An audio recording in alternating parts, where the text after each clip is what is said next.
안녕하세요. 자유교회 이진우 목사가 보내드리는 아침 묵상입니다. 오늘도 예수 그리스도의 향기를 내는 복된 하루가 되시길 바랍니다. 6월 10일 수요일 아침 묵상입니다. 오늘은 빛을 증언하는 사람이라는 제목으로 요한복음 1장 6절로 8절의 말씀 묵상합니다. 하나님께로부터 보내심을 받은 사람이 있으니 그의 이름은 요한이라. 그가 증언하러 왔으니 곧 빛에 대하여 증언하고 모든 사람이 자기로 말미암아 믿게 하려 함이라. 그는 이 빛이 아니요 이 빛에 대하여 증언하러 온 자라. 오늘도 요한복음 묵상으로 하루를 시작하는 모든 이들의 삶에 하늘의 위로와 새로운 사명을 일깨워 주시는 주님의 은혜가 충만하기를 축복합니다.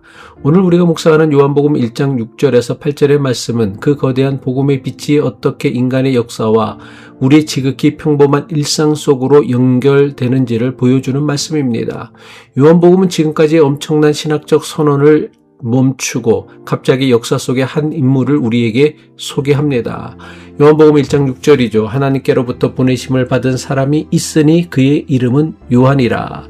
여기서 요한은 요한복음을 기록한 사도 요한이 아닙니다. 요단강에서 세례를 베풀었던 세례 요한을 의미합니다. 세례 요한은 광야에서 외치는 선지자였고 온 예루살렘 사람들이 그에게 나와 자복하고 세례를 받을 만큼 당대 최고의 영적 권위를 가진 인물이었습니다. 그런데 요한복음은 이 위대한 세례 요한을 소개하면서 하나님께로부터 보내심을 받은 사람이 있으니 라고 소개한 것입니다. 다시 말해 세례 요한은 스스로 온 것이 아니라 하나님께서 보내신 사람이라는 것입니다. 그렇다면 하나님은 왜 세례 요한을 세상에 보내셨을까요? 요한이 해야 할 일은 무엇이었습니까? 요한복음은 이것에 대해 분명하게 말씀합니다. 요한복음 1장 7절이죠. 그가 증언하러 왔으니 곧 빛에 대하여 증언하고 모든 사람이 자기로 말미암아 믿게 하려 함이라. 하나님께서 요한을 보내신 이유는 두 가지입니다. 첫째는 빛에 대하여 증언하게 하려 함이고 둘째는 모든 사람이 세례 요한을 통해 그 빛을 믿게 하려 함입니다. 여기서 우리는 중요한 질문 앞에 섭니다. 빛이신 예수 그리스도가 직접 이 땅에 오실 것인데 왜 하나님은 굳이 먼저 사람을 보내어 빛에 대해 증언하게 하셨을까요? 그 이유는 하나님께서 일하시는 방식에 있습니다. 하나님은 당신의 구원 계획을 이루실 때에 언제나 사람을 통해 일하십니다. 하나님은 혼자 일하지 않으십니다. 사람을 부르시고 사람을 보내시고 사람을 통해 하나님의 뜻을 이루어 가십니다. 노아를 통해 방주를 만드셨고 모세를 통해 이스라엘을 이끄셨으며 선지자들을 통해 말씀을 전하셨습니다. 그리고 세례 요한을 먼저 보내어 빛이신 예수 그리스도의 길을 예비하게 하셨습니다. 이것은 하나님께서 사람을 얼마나 소중하고 중요하게 여기시는지를 보여줍니다. 하나님은 우리를 당신의 뜻을 이루는 도구가 아니라 당신의 일에 함께 참여하는 동역자로 삼으신 것입니다. 또한 하나님께서 사람을 보내어 증언하게 하신 것은 인간의 방식으로 인간에게 다가오시기 위함이기도 합니다. 태초의 말씀, 로고스, 창조주라는 장엄한 선언은 압도적이고 경이롭습니다. 그러나 이것만으로는 인간이 믿음으로 반응하기 어렵습니다. 그래서 하나님은 먼저 인간의 언어로, 인간의 모습으로 세례 요한을 통해 앞으로 오실 빛을 증언하게 하신 것입니다. 그런데 요한복음은 1장 8절에서 매우 분명하고 단호하게 세례 요한의 한계에 관해 소개하고 있습니다. 요한복음 1장 8절이죠. 그는 이 빛이 아니요 이 빛에 대하여 증언하러 온 자라. 당시 유대 사회에서 세례 요한의 영향력은 엄청났습니다.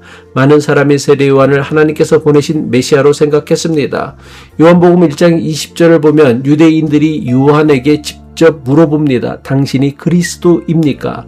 세례 요한의 인기와 권위가 그만큼 컸다는 뜻입니다.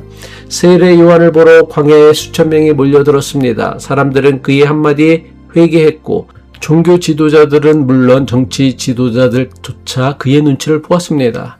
만약 세례 요한이 조금이라도 교만에 빠졌더라면, 그래서 자신을 빛으로 착각했더라면 어떻게 되었을까요? 아마도 많은 사람이 세례 요한을 메시아로 믿고 그를 따랐을 것입니다.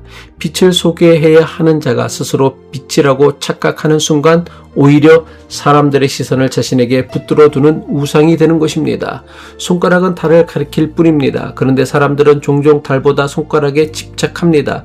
심지어 손가락 자신도 스스로 달이라고 착각하기 시작합니다. 그러나 세례 요한은 단 한순간도 자기 정체성을 잃지 않았습니다. 그는 사람들이 자신을 우러러 볼 때에 슬그머니 주님의 영광을 가로채지 않았습니다. 나는 빛이 아니라 오직 그 빛을 가리키는 손가락이자 증인일 뿐입니다 라며 철저하게 자신을 낮추고 오직 예수 그리스도만을 드러냈습니다. 세례 요한의 겸손한 모습을 통해 우리가 반드시 배워야 하는 영적 교훈이 있습니다. 세례 요한이 빛이 아니라 빛을 증언하러 온 자였듯이 우리도 빛 그 자체가 아니라 빛을 전달하는 통로입니다. 이것은 매우 중요한 우리의 정체성입니다. 우리가 빛인 척 할 때에 스스로 답인 척 할 때 우리는 오히려 예수 그리스도의 빛을 가리게 됩니다. 우리의 역할은 빛이 되는 것이 아니라 빛이신 예수 그리스도를 드러내는 것입니다. 이민생활에서도 마찬가지입니다. 내가 잘나서 내가 노력해서 이 자리에 있다는 생각이 우리 안에 얼마나 자주 찾아옵니까?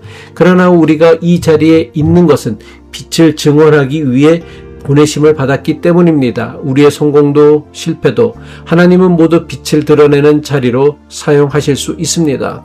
세례 요한처럼 우리도 자기 정체성을 분명히 알아야 합니다. 내가 누구인지를 바르게 알 때에 비로소 내가 해야 할 일이 보입니다. 내가 빛이 아님을 알 때에 참된 빛이신 예수님을 가리킬 수 있습니다. 내가 주인이 아님을 알 때에 진정한 주인이신 하나님께 삶을 맡길 수 있습니다. 우리는 빛이 아닙니다. 그러나 빛을 가리키는 삶만으로도 한 사람의 어둠은 충분히 밝아질 수 있습니다. 오늘도 빛이신 예수 그리스도가 우리를 통해 어둠에 사로잡힌 한 사람에게 비추어지기를 소망합니다. 기도하겠습니다. 우리를 세상에 보내신 하나님 아버지, 세례 요한을 보냈듯이 오늘 우리도 각자의 자리로 보내셨음을 믿습니다. 우리가 빛인 척하는 교만에서 우리를 지켜주옵소서. 우리는 빛이 아니요 이 빛에 대하여 증언하러 온 자라는 세례 요한의 사명이 오늘 우리의 사명 되기를 원합니다. 비록 우리는 연약하고 부족할지라도 빛이신 주님을 의지하여 우리가 딛고 선 일터와 가정 속에서 빛이신 주님을 드러내는 거룩한 증인의 삶을 살게 하옵소서. 모든 어둠을 물리치시는 빛이신 예수 그리스도의 이름으로 기도합니다.